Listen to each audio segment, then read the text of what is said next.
guys remember the show Seinfeld, the writer for Seinfeld is named Barry Vigon. And Barry Vigon wrote a sitcom for Little Richard playing my father and me being the character of Johnny B. Bad, just when they got permission from WCW, everything was going smooth, and Little Richard was having difficulty coming to terms on his contract. And so we filmed the sitcom without Little Richard. We just had someone stand in, but I played the character. So what the premise of the sitcom was that I owned a gym called The Main Event, which really was owned by Sting and Lex Luger. And while I was on the road wrestling, my father, Little Richard, would run the gym.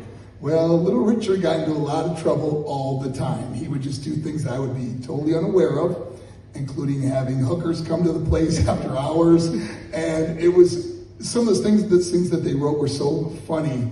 And I only wish it would have gotten picked up and Little Richard would have came to terms. But Little Richard, his driver, the guy that drove him, has become a good friend of mine. Actually came to one of my presentations recently in Nashville, and he came out and saw me, and he would tell me stories about driving Little Richard. And Little Richard, because I never really met Little Richard, but Little Richard would hold a poster of me before some of his appearances, his concerts, and he'd say, "They say he's pretty. He is not pretty as me," and rip up the poster.